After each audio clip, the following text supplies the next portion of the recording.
Hello guys, so let's discuss about coal handling system. Coal mine से boiler की furnace तक हम कोल को कैसे ट्रांसपोर्ट करेंगे, उन सारी प्रोसेस के बारे में यहाँ पर हम डिस्कस करेंगे।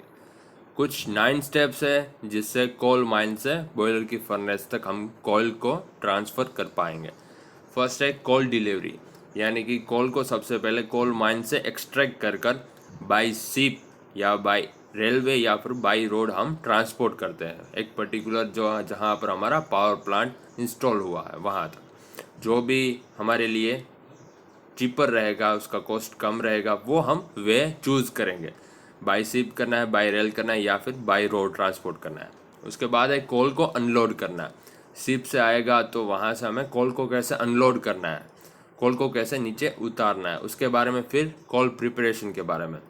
कोल जब माइन से एक्सट्रैक्ट होकर आएगा तो वो उनकी जो साइजेस होगी वो काफ़ी वेरी होगी, कोई बड़ा कंकड़ होगा, कोई छोटा होगा। तो हमें सबसे पहले कोल को प्रिपेयर करना है कि भाई छोटे छोटे साइज में जो रिक्वायरमेंट है बॉयलर की, जो प्रॉपर कंबशन के लिए जो छोटे कंकड़ चाहिए, कोल का फाइन पाउडर चाहिए, उसको हमें कन्वर्ट करना है। फिर coal transfer to the dead storage. फिर कोल प्रिपरेशन के बाद हमें कोल को डेड स्टोरेज में ट्रांसफ़र कैसे करना है, कौन सी मैकेनिज्म्स यूज़ होते हैं उसके बारे में। एंड देन डेड स्टोरेज, तो डेड स्टोरेज क्या होता है, वहाँ पर उसे क्यों स्टोर किया जाता है।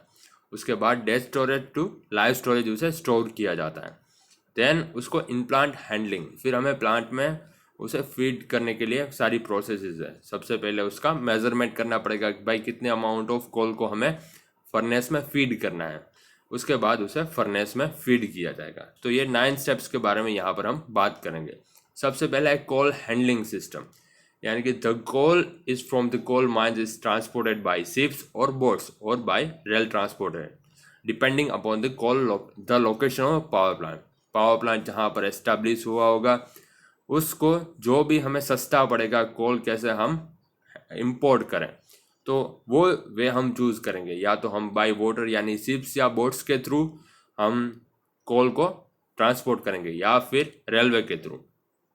अगर वो दोनों अवेलेबल नहीं है, वो अच्छे नहीं है रास्ते हमारे लिए, तो हम बाय रोड से भी ट्रांसपोर्ट कर सकते हैं। And by rope ways when distance is very small, अगर स्मॉल डिस्टेंस रहेगा तो हम रोप के थ्रू, अगर जो कोल माइन है उसके नज़दीक ही में हमारा पावर प्लांट एस्टेब्लिश हुआ है तो हम डायरेक्टली बाय रोप हम कोल ट्रांसपोर्ट कर सकते हैं। एंड बाय पाइप्स भी किया जाता है। नाउ अनलोड कैसे करना है, सेकंड स्टेप है कि हमने ट्रांसपोर्ट कर लिया है। फर्स्ट यहाँ पर बाई शिप है, ये हमने फ्रॉम शिप हमने ट्रांसपोर्ट किया है कोल को।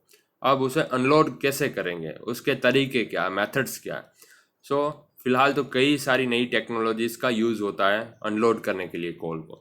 सेल्फ अनलोडिंग बोट्स होती है, शिप्स होती है, यूजिंग द बल्क कैरियर हम कर सकते हैं। एंड बेल्ट टाइप शिप भी अवेलेबल है, जैसे कि सेल्फ अनलोडिंग बोट्स। ये सारी जो मैकेनिज्म्स है उनका animated video as well as जो एक्चुअल में जो वीडियोस है वो यूट्यूब में अवेलेबल है। तो आप आराम से, मैकेनिज्म में आपको इंटरेस्ट हो तो वो आप देख सकते हो। सेल्फ अनलोडिंग बोट्स, यानी कि बोट्स खुद ही जो कोल है उसको अनलोड करेगी। ये सारे बंकर्स हैं जिसमें कोल को स्टोर किया जाता है। ये बंकर के नीचे एक हाइड्रोलिक सिस्टम होती है जो डोर्स को ओपन कर देगा और कोल नीचे गिर जाएगा इस तरह से। यहाँ पर कन्वेयर रखा हुआ था, जब यहाँ पर नीचे दरवाजा होता है, जो डोर होता है उसे ओपन किया जाता है तो कोल नीचे गिर जाएगा और कन्वेयर के थ्रू वो आगे चलता जाएगा। फिर यहाँ यहाँ से जो कोल है उसको सैंडविच कर कर बाहर निकाला जाता है। वो भी पूरा कन्वेयर्स ही यहाँ पर होते हैं। फिर कन्वेयर के थ्रू आगे एक बूम आर्म कहा जाता है, बूम आर्म, वहाँ पर भी कन्वेयर ही लगा हुआ होता है। वहाँ से कोल को आगे फ्लो कर कर जहाँ हमें डिस्चार्ज करना है कोल को, वहाँ तक हमें बूम आर्म को हम मूव कर सकते हैं। बूम आर्म की डिग्रीज भी सारी अवेलेबल है, अगर आप यूट्यूब में वीडियो देखोगे तो। How does a self unloader work, ये काफ़ी अच्छा वीडियो है, यहाँ पर यूट्यूब लिंक भी है, आप देख सकते हो। फिर है बल्क कैरियर। बल्क कैरियर यानी कि कुछ इस तरह से जिसे बल्क कैरी कर सकते हैं हम। ये कोल है उसको हम निकाल कर एक जगह से दूसरी जगह पर ट्रांसपोर्ट कर सकते हैं। तो ये शिप भी अवेलेबल होती है जिसमें ये क्रेन्स का यूज़ किया जाता है। ये सारे यहाँ पर बंकर्स होते हैं जिसमें कोल को स्टोर किया जाता है। तो कोल स्टोरेज से ये क्रेन के थ्रू हम कोल को बाहर निकाल कर जहाँ पर हमें रखना है वहाँ हम रख सकते हैं। ये सारी क्रेन्स अवेलेबल है विथ बल्क आर्म। यहाँ पर एक इस तरह से अटैचमेंट हुआ होता है और कुछ अलग मैकेनिज्म्स का भी यूज़ किया जाता है यहाँ कोल को बाहर निकालने के लिए। जैसे ही एसेसरीज अवेलेबल होती है शिप्स में, हम उसका यूटिलाइज कर हम कोल को बाहर निकाल सकते हैं। फिर बेल्ट टाइप शिप अनलोडर, यहाँ पर इस आर्म में यहाँ पर बकेट भी अटैच किया जाता है। सो ये बकेट में कोल आ जाएगा, यहाँ से ऊपर तक वो फ्लो होकर बाहर हमें जहाँ पर डिस्चार्ज करना है कोल का हम इजीली कर सकते हैं। फिर अनलोडिंग, जब जो फ्रॉम रेलवे के थ्रू हमने कोल को एक्सट्रैक्ट किया, डिलीवर ट्रांसपोर्ट किया है, जैसे कि सेल्फ अनलोडिंग वैगन्स अवेलेबल है, रोटरी डंपर का यूज़ किया जाता है। Using the crane host and man power के थ्रू भी हम कोल को बाहर निकाल सकते हैं, अनलोड कर सकते हैं। सेल्फ अनलोडिंग वैगन्स में क्या होता है, ये वैगन्स है उसमें ही यहाँ नीचे डोर हुआ होता है। जैसे सेल्फ अनलोडिंग बोट्स थी, शिप्स थी, वहाँ नीचे स्टोरेज के नीचे ही डोर होते हैं, उसको ही ओपन किया जाता है, सो कोल नीचे गिर जाएगा। यहाँ पर कन्वेयर रखे हुए होते हैं, सो ये कोल नीचे से होकर ऊपर आ जाएंगे और हमें जहाँ डिस्चार्ज करना है, जहाँ पर हमें स्टोर करना है वहाँ पर हम कर सकते हैं। फिर है रोटरी डंपर, ये पूरा वैगन ही ये रोटेट हो जाएगा और जो कोल है वो नीचे गिर जाएगा। फिर कन्वेयर के थ्रू हम जहाँ पर भी कोल को ट्रांसपोर्ट करना चाहते हैं हम कर सकते हैं। ये रोटरी डंपर का काफ़ी अच्छा वीडियो अवेलेबल है, वो आप देख सकते हो। यूजिंग क्रेन होइस्ट, जैसे कि बल्क कैरियर यहाँ पर अटैचमेंट होता है क्रेन्स में, सो हम अनलोड कर सकते हैं कोल को। फिर है यूजिंग मैन पावर का यूज़ कर भी हम इजीली कोल को बाहर निकाल सकते हैं, अनलोड कर सकते हैं। अगर हमने बाई ट्रक कोल को ट्रांसपोर्ट किया है, सो ये डंपर का यूज़ कर ये अपने आप ही वो खाली कर देगा। फिर थर्ड स्टेप है प्रिपरेशन ऑफ कोल, जो if the coal receive from the mines is of different sizes, कोई बड़े कंकड़ हो गए, कोई छोटे कंकड़ हो गए, सो ये सारे कोल अलग अलग साइजेस के हम फर्नेस में प्रोवाइड नहीं कर सकते, फीड नहीं कर सकते। सबसे पहले हमें रिक्वायर्ड साइज में उसे कन्वर्ट करना पड़ता है। So then it is use not suitable for the feeding into the furnace of the boiler. So हमें उसे ब्रेक करना पड़ेगा, उसे क्रश करना पड़ेगा। सबसे पहले ब्रेक कर हम छोटे छोटे कंकड़ों में उसे कन्वर्ट कर देंगे जो छोटी साइज़ के होंगे। फिर उसे क्रश कर देंगे जिससे छोटी से छोटी साइज़ में हम कोल को कन्वर्ट कर पाएंगे। फिर साइजर्स के थ्रू, साइजर्स यानी कि जो साइज़ में हम डिफ्रेंशिएट कर पाएंगे, साइजर्स के थ्रू हम फिल्टर कर पाएंगे। जितने मैसिस का हमारे पास फिल्टर अवेलेबल होगा उसका यूज़ कर हम जितने डायमीटर, जितने साइज़ वाले हमें कोल की रिक्वायरमेंट है उसे हम अलग कर पाएंगे और उसे ड्राई कर हम मैग्नेटिक सेपरेटर के थ्रू उसे फिल्टर कर देंगे। कोई मैग्नेटिक जैसे कि वायर्स, कोई केबल्स अवेलेबल हो वहाँ पर उसके साथ आ गए हो तो उसे हम दूर कर पाएंगे। ड्रायर्स की मदद से जो मॉइस्चर कंटेंट अवेलेबल था कोल में उसे दूर कर पाएंगे। देन है ट्रांसफ़र ऑफ द कोयल। सो हम डेड स्टोरेज में हमें क्या करना है, ये कोल को ट्रांसपोर्ट करना है प्रिपरेशन के बाद to transfer the to dead storage by various equipment. कई सारी मैकेनिज्म्स यहाँ पर यूज़ होती है डेड स्टोरेज तक कोल प्रिपेयर करने के बाद उसे ट्रांसपोर्ट करने के लिए, जैसे कि बेल्ट कन्वेयर्स है, स्क्रू कन्वेयर्स है, बकेट एलिवेटर्स है, फिर ग्रैब बकेट कन्वेयर्स है एंड स्किप होइस्ट है। ये सारी चीज़ें, जैसे कि सबसे पहले belt conveyor is a very suitable means of transporting the coal in large quantity over the large distance.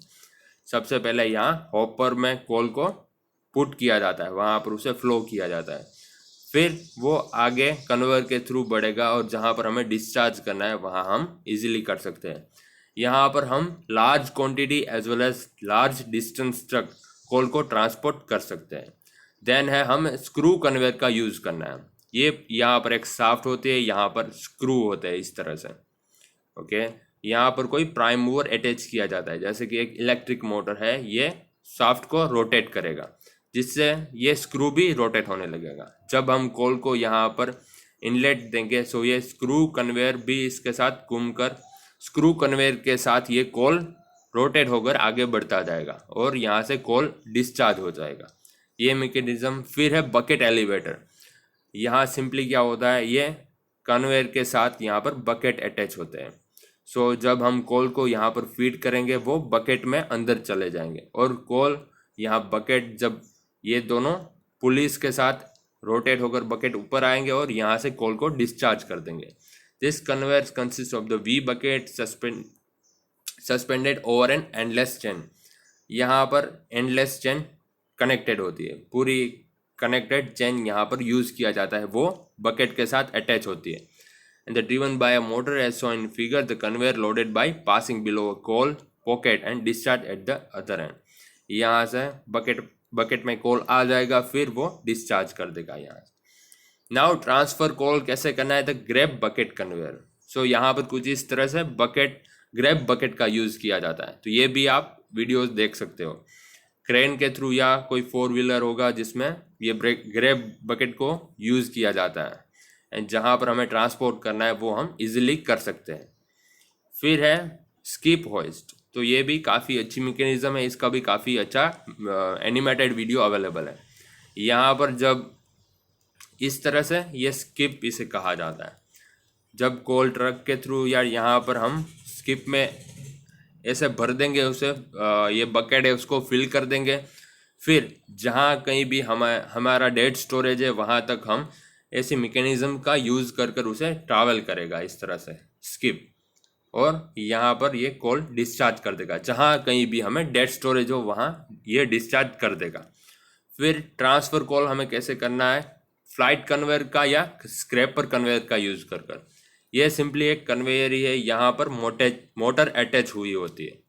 सो ये पूरा कन्वेयर एंडलेस चेन से कनेक्टेड है, इसमें इस तरह से स्क्रैपर रखे हुए होते हैं, इसे स्क्रैपर कहा जाता है।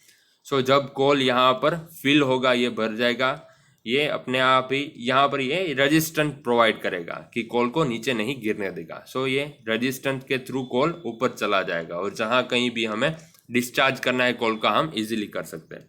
नाउ फिफ्थ स्टेप है कि स्टोरेज ऑफ कोल। तो हमने यहाँ डेड स्टोरेज तक तो हमारा कोल है उसे ट्रांसपोर्ट कर दिया, बट ये डेड स्टोरेज का पर्पज़ क्या है, to store the coal for a period of 30 to 80 days। Power plant is never required to shut down due to transportation failure. कभी कभार ट्रांसपोर्टेशन फेलर के मुद्दे भी वहाँ पर होंगे।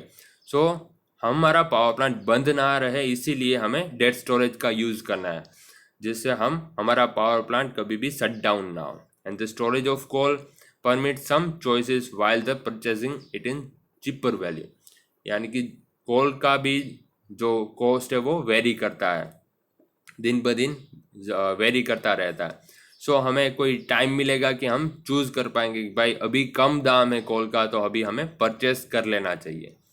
फिर स्टोरेज ऑफ कोल में आउटडोर कोल स्टोरेज, यही है डेड स्टोरेज के बारे में, कि stocking the coal in piles या फिर अंडर वाटर हम स्टोर कर सकते हैं।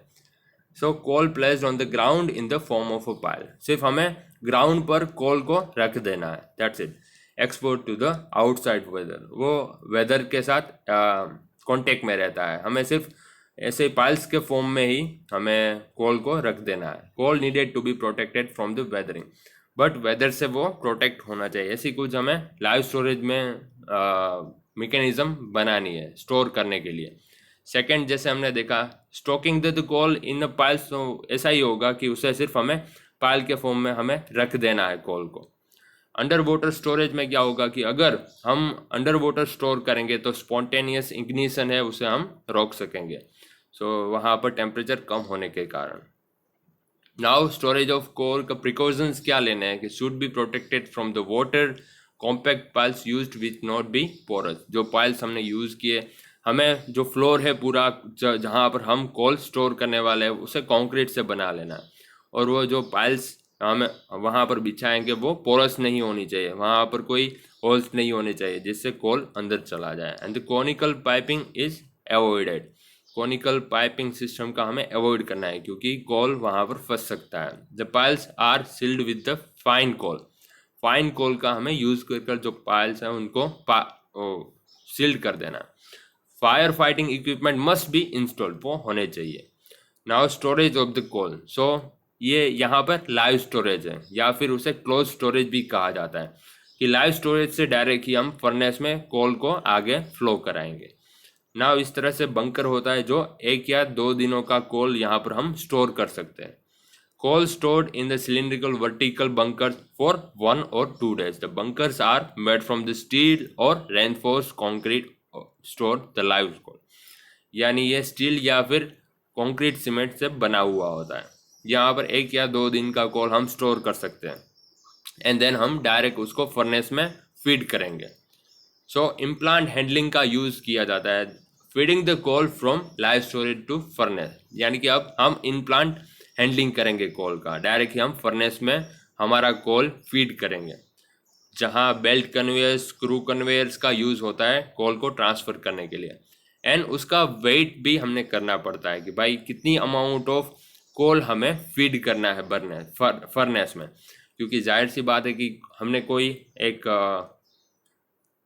हमारे पास कुछ नंबर होंगे कि भाई इतने कोल अमाउंट इतने टन्स का यूज़ कर कर हम इतनी हीट एनर्जी वहाँ से निकाल सकते हैं, यूटिलाइज कर कर हम वाटर को स्टीम में कन्वर्ट करेंगे। सो अमाउंट ऑफ कोल कितना चाहिए वो हमें उतना ही कोल को हमें फीड करना है फर्नेस में। In case of pulverize coal firing system, अगर हमें पल्वराइज कोल फायरिंग सिस्टम का यूज़ करना है कि कोल को फाइन पार्टिकल्स में कन्वर्ट कर कर उसको फीड करना है फर्नेस में, तो वो सिस्टम के लिए भी काफ़ी सारे कंपोनेंट्स इक्विपमेंट्स की ज़रूरत होगी, जैसे कि ट्यूब्स, पल्वराइज्ड मिल्स है, फीडर्स है, वेइंग सिस्टम मशीन्स है, फिर हॉपर्स एंड ऑटोमेटिक स्केल्स। तो ये सारी चीज़ें पल्वराइज्ड कोल को कन्वर्ट करने के लिए, यानी कि पल्वराइज्ड कोल यानी कि कोल को फाइन पाउडर में कन्वर्ट करने के लिए काफ़ी छोटे छोटे कद के हमें कोल का कन्वर्जन करने के लिए पल्वराइज्ड मिल का यूज़ होता है। सो ये भी काफ़ी मज़ेदार टॉपिक है एंड जिससे जो बर्निंग की जो एफिशिएंसी है वो इंक्रीज हो जाएगी। Now weighing of the coal while delivered at the furnace it need to be know the weight of the coal by using the weigh lorry, यानी कि हमें पता होना चाहिए कि भाई फर्नेस में हम कितना अमाउंट ऑफ कोल फीड कर रहे हैं, वो हमने ऑलरेडी कैलकुलेट किया होता ही है। Now the mechanical pneumatic and electronic methods are use for weighing the coal, weight हमें जानना पड़ता है कि भाई कोल का कितना वेट हम फर्नेस में फीड कर रहे हैं। Now furnace firing efficient combustion of the fuel in the combustion chamber and efficient transfer of heat energy to water for the steam generation is necessary for economical function of the power plant। यानी कि पूरा एक furnace firing हमें use करता है कि हमें जो पूरा वाटर है उसे एफिशिएंटली हमें स्टीम में कैसे कन्वर्ट करना है। सो फर्नेस फायरिंग का तक हम कोल को ट्रांसपोर्ट कर रहे हैं। सो ये एफिशिएंट, जैसे ही कंबशन की एफिशिएंसी बढ़ेगी हमारे ओवरऑल पावर प्लांट की एफिशिएंसी इंक्रीज हो जाएगी और अच्छी तरीके से फ्यूल बर्न होगा, जो हमने कोल को अभी बाहर बाई शिप या बाई रोड से हमने जो ट्रांसपोर्ट किया है यहाँ तक फर्नेस तक, तो उसे हम यूटिलाइज कर कर वाटर को एफिशिएंटली स्टीम में कन्वर्ट कर पाएंगे। नाउ एक समरी देख लेते हैं कोल डिलीवरी।